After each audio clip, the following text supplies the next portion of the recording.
Standard of store-bought biltong. It's by Lloyd Brennan. My centre number is 3011. So, just a little introduction. Biltong. Firstly I'm going to talk about what ideas I cycled through at the start. So, when first looking into this project, my EPQ extended project qualification, I went through quite a few ideas. Two of the main ones being that failed, obviously, were drawing caricatures, learning how to do caricatures, which is a type of portrait where the facial features of a person are distorted and it creates a funny looking portrait. And I thought that could be a great idea for me, as I did GCSE art and really enjoyed it. So that could be a real path that I could go down.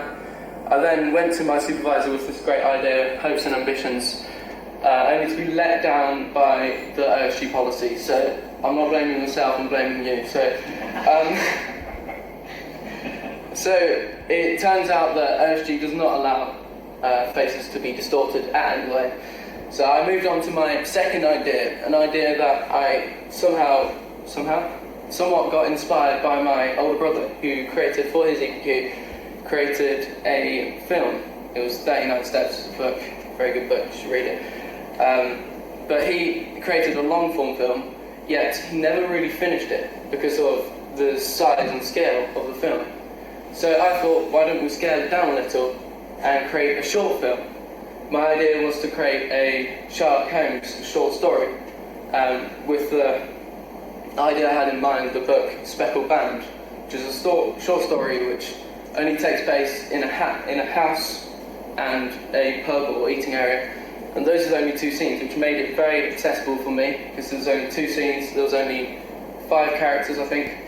Yet, due to my A-level choices, I chose Cambridge Technical Digital Media, which then also ruled out short film because it's a crossover of activities. And then that led me back to my roots, really. My parents, they both lived in South Africa for 25 years. They got married there and moved over here. And one of our favourite snacks is biltong. So, what is biltong? It's a snack with a lot of history behind it. May just be meat to some people, but this snack, it's a dried meat snack. It's created using the old drying techniques of the Zulus, I guess, the original people of South Africa, yet was improved by the Voortrekkers, which are the Dutch travellers that came in. They brought in European curing methods that created the snack we all know and love today. So it's just a dried meat snack, and it's a very good snack. So my question would be, I thought, I can't just make biltong. There was no challenge in that, because it's very easy to make. It was made back in the 1800s by travellers with nothing but meat and some salt and a hut to dry in the sun. So what should I do? I should compare it to other biltongs out there. So my goals and aims for this EPQ presentation was, I created the question, can I make biltong up to the standard of store-bought, with the idea, if I wanted to, I could maybe sell it. I've heard of I have a friend, or one of my dad's friends, he makes biltong and he sells it, so I thought maybe I could go down that route someday. So this is my main aim was to get to a point where my biltong, either tastes similar, tastes the same, or is at the same standard, or in the dream case, it's better. So I started off my research with as much idea as making biltong as you guys here. So all that had known is that it tastes very nice. When I researched how to make it, the Voortrekkers of the past, they made it via sun drying, which I don't know if you know the weather, it's quite a bad time to use this example, but England is not the best, not the sunniest of countries, I must say. So there's been an man-made invention that's very, very useful for us all. It's called the biltong box, and it's a box that, well, I can show you an example here. It's an enclosed box with holes for airflow, a fan for more airflow, and a light bulb, because we're primitive, for heat.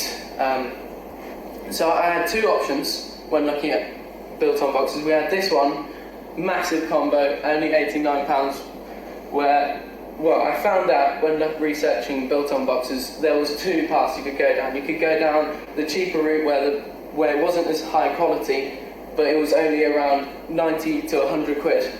Or you could go down the more expensive route where it's up to 200, where it's down from 354. So it's over double the price. But in my case, I was thinking for my short film at the start of my EPQ, I thought the budget could be £100. So I thought we should stick to that. So I went for this biltong box, and which also meant that I was killing 3 birds with one stone, because it meant that I could buy the biltong spice and the vinegar at the same time. Then I go into the process. How did I make the biltong? Well, here is how. It's a step by step for you all to enjoy. So the cut of meat that is mainly used is part of the round, which is it's split into 3 sections, which is the top section, which is called top side, the middle section which is called the eye of the round, and the bottom section, which is called silver side. So I went for the first one I could see, which was top side in this case. And how you do it, you cut, well, it may vary via recipes, but my recipe is you cut your top side or silver side into 2-3 centimetre thick sliced steaks. So you can see here they're all cut into steaks, and then you get a mixture of vinegar and Worcestershire sauce, more vinegar than Worcestershire sauce, and then brush the mixture onto the beef steaks. You then season with the biltong spice. Mainly, the main original biltong spices contain coriander, salt, black pepper. That's the main original spices. And then you put them in the fridge. Here, this is my fridge. For overnight. That's how I did it. And then you go onto your box. You stick hooks on them, and then hang them and pray. Well, you don't actually have to pray. You wait for what my research said was between 4 to 6 days. So, well, it was 3 to 6 days, but no one voted for 4. So I did a little survey. I laid out all my biltong. I made 4 pieces, left one in there for 3 days, one in there for 4 days, one in there for 5 days, one in there for 6 days. And I got my family to eat it, being seasoned biltong veterans. They knew what was good and knew what wasn't. So they tasted each, and they voted on which one was the best, and the sweet spot came at 5 days. I then went on to think, well, which cut is actually better between... Well, most of my research told me that it was either silver side or top side that gave you the best results. So I did another survey. I went 4 pieces of silver side, 4 pieces of top side, put them both in for 5 days, the sweet spot, and the final outcome was silver side was on top, just because of it had better flavour and the texture was nicer. So that brought me on to the final survey. I've actually got it here, if you want to. My final survey, which was going to answer my question. How does my biltong that I've made compare to the store-bought biltong? And to what I found out is there's a celebrity nearby who makes biltong, Eddie Hall, 1-time world's strongest man, 5-time Britain's strongest man, also makes the beloved biltong. So I thought, throw him in there too, as a little wild card. So that meant that there was 3 different biltongs, and how I did it, I I got my testers. I had 10 testers. In hindsight, probably could have had more. But I had 10 testers, 3 plates the exact same, just with different biltons on them, with the biltons labelled as A, B and C, and I have here, if you bear with for 5 seconds, the survey.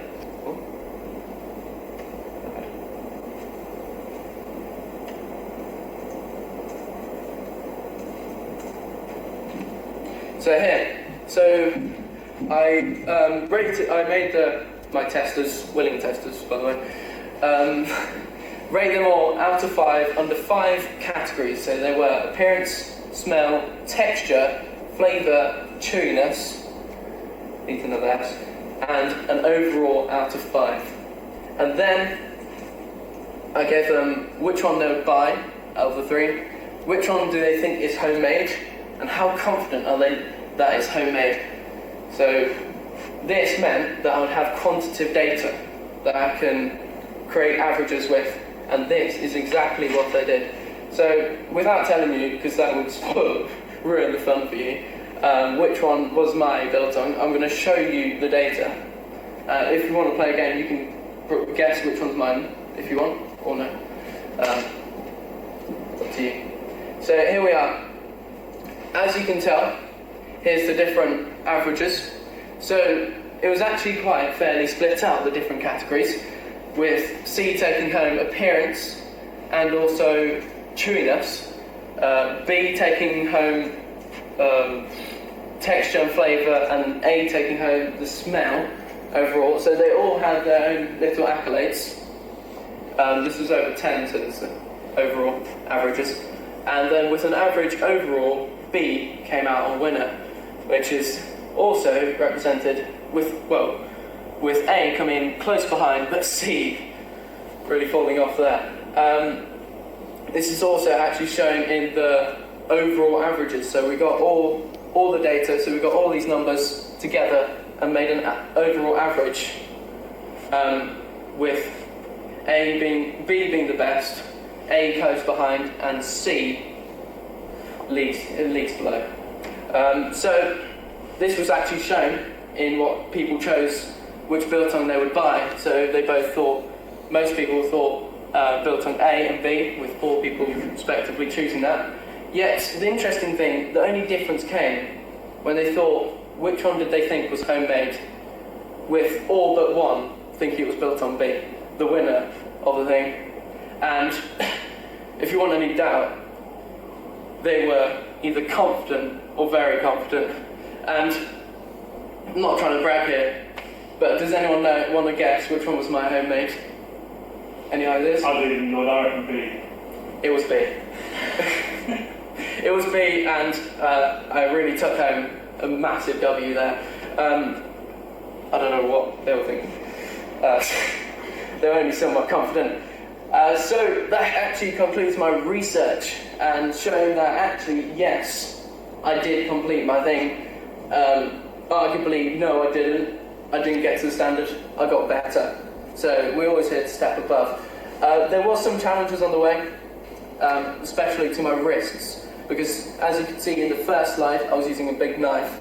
Now, that was not the most ergonomic of knives to use, because every time I was trying to cut through, because the biltong after drying becomes very tough and hard, I had to put a lot of force, and then that would mean my knuckles would hit the floor or the table. So I splashed the cash and bought a biltong cutter, official biltong cutter, and it did wonders. So that was one challenge I did overcome. My evaluation overall, I think this is a great project. Really enjoyed the experience creating biltong. It was really a journey, because at first, starting off, I didn't even know how to dry it, how to season it, how to prepare it. And here, this is some of my biltong, if you want to see. And it was and then coming out with the results of that final survey really pumped me up, you know. and it's something I do want to carry on doing. I still have a biltong box, I've still got some more meat, so it's something I'm going to carry on doing. There's some skills that I developed. Some practical skills I developed was cutting meat, so this is more of my biltong. Cutting meat and seasoning meat and curing the whole process. I learned how to do all that, which is a skill I probably will use in the future because cooking is one of my hobbies or something I enjoy doing. Also, I developed skills in data research or data collection with my final surveys and my also earlier surveys and my research, which was proved successful as I have all these graphs, and that really helped me come to my final conclusion, which is that yes, I can create biltong up to the standard of store-bought or even better, and I wish to do it more. Is there any questions? Well, thank you very much.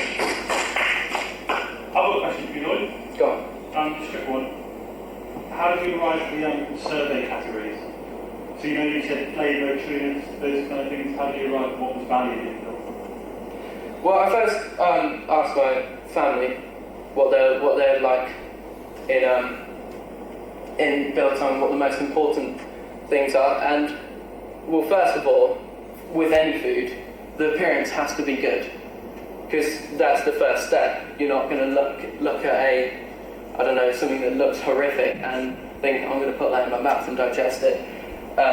You're probably going to have some questions beforehand. Then it comes onto the smell. That is, it's actually a very scientifically proven that smell is quite a big part of our taste. So it was also a necessity to have that in there. And then onto the actual biltong. This biltong part, this was actually from my family. The texture, which is just when you bite into it, what's it feel like? Is it nice to feel? The flavour is obviously a massive thing. You're not going to want to eat something that tastes horrific. And then the chewiness is quite a rogue shout. Yet for biltong, you can have biltong that's too chewy. You can have biltong that's not chewy enough. So the chewiness has to be on point for nice biltong. Any more questions? So meat is quite expensive. So when you compare shop bought to yours, which one cost the most? So was it worth the pay? So for example, did yours cost more but it tastes better? So how did budget affect your decisions? Yes, this was actually something I should, if I was to do this again, something a path I'd go down more. I do have pricing for the meat, and then pricing for what would have been Eddie Hall's biltong, which I'm just trying to wonder what the grams on it is. It's like 15 grams. And for a kg of beef, I got it for £20 per kg, which is quite steep, but we move. So overall, from a kg you'd get, how much is that? 1,000 divided by 15. But does it reduce the weight through the process? Yes, so that is actually, that's actually good. Because through the drying process, actually, biltong, the meat loses half of its weight. So actually, I have to come back to you on that one. But it is something that I did want to go down, path that I did want to go down. If I did this project again, whether I could go on to sell it, and whether I could make a profit or make a loss. From that basis, if you were going to do that, commercial aspect, you need factoring the packaging and garden. But out of interest, for £89 put the biltong box in your sort of ingredients, your vinegar and also your spices. What about the biltong cooking? What did that cost you? That cost me £25. Okay. So overall, I had expense of, running costs would be probably 20 quid per kg of meat that I got, and then it would have been 115 for the box, the seasoning, and the vinegar, and the cutter. So all of that, 115 plus 20 quid per trial run. So overall it did cost quite a lot, but it's a sacrifice we're willing to make, just because, as you can tell, as you can see by the results, it's a lot better tasting. Thank you so much. Thank you.